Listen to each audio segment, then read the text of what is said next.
Okay, and I'm going to look at task 2 in a second, but just to point something out, benefits has improved the working environment. That was the last one in the previous video, something I've just noticed.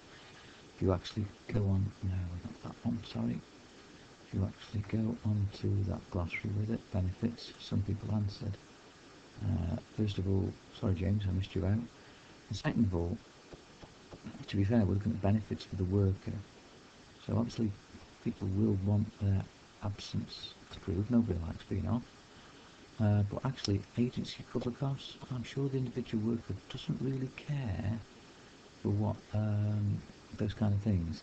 He wants to know what's in it for him or her. So yeah, they want to work smarter, not more. Yes, they'd want more open communication, but some of these, it's not really what the individual would want. So try and be selfish when you're thinking that one through. Okay, I'm now going to go back to start where I should start, which is task 2.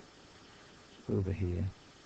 Present on to time, task 2 is highlighted topic of the week, so CRL investigations 17.1.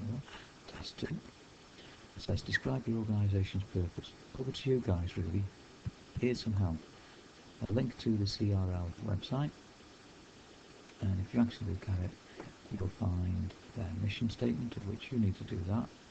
We're not copying and pasting their mission statement. You are looking at their objectives, you're looking at their purpose and what they do, and you're putting in your words for your organisation. Please don't call it something similar. Please don't call it get exactly the same mission statement. You're just a distribution company. What you distribute is not important, and therefore your mission statement should follow that. But that's an idea. CRL say what they want to be the best performing team in UK food supply chain logistics. So maybe you could adapt that to change it to suit your commodity that you're distributing. So don't get hung up on that. So that's those two. Describe your mission statement.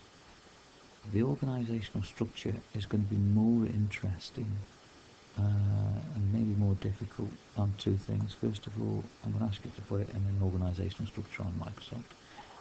Oops. Yeah. I don't know why that's the case.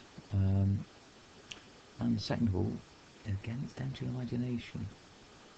CRL didn't want to tell me how they're organised, so here's a few ideas. What we could do is, we won't call them head office, we'll just call them the board. I'm not bothered about what they do. Head office / support. Underneath that particular part, now if I move away, click, and this time I'm going to right click on subordinate, right click again, click on subordinate, and here we could have things like HR, here we could have finance, okay, you've got some idea. Here we're just going to put warehouse is, because that's the other warehouses. Here is our warehouse, or our distribution centre. I prefer the word distribution centre to be fair, but we'll just call that. Now our distribution centre is going to be mainly made up of a few managers, maybe one or two maintenance people, maybe somebody who will represent HR or will do HR and the finance and stuff like that. The things will go in there, by the way, under head office and support. Underneath here could be call them subordinate. We could do, oops, just click on that and then right click it, subordinate again, then we get two. So that could be team 1 will work one shift, and team 2 will work on another. Obviously you might just want to call them manager, or give them another name, and then underneath him or her will be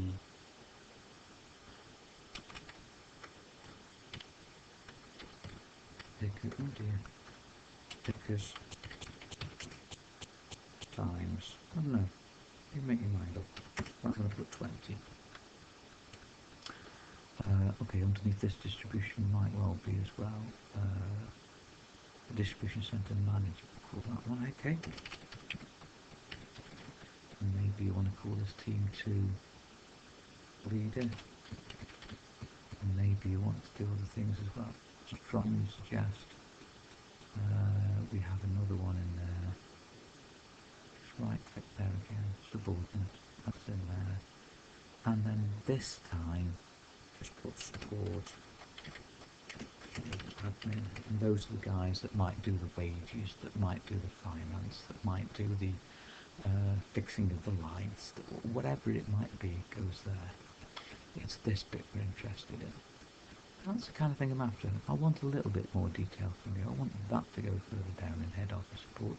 But this is not the answers what I'm after. This is a suggestion. Okay? You might want to use it, you might not. Ideally I would like that to have gone in this bit here. For some reason it doesn't fit, so it's quite happy for it to go down there. Structure description, I want you to describe that to me. It would be great if you could use words that are used in structure, span of control, tool, flat structure, and in the resources here I am going to put in a little handout on that, but you should have done that somewhere else. Okay, under levels, I now want you to talk about organisational, departmental and individual, and if you like, link that to there. So you want to know about the levels, the organisational levels we already talked about. Those should be under resources there, where in here we had a PowerPoint on it and there's a handout. So that's the PowerPoint that is on it. Don't know, and just remind yourself what we did on 3 levels: organisational, departmental and individual there, and there's a quick description. So in your answer here, expect to have your version of that description and where you think the organisational level will be, where you think the departmental level might be, and where the individual levels might be, and tell me why, please. Okay?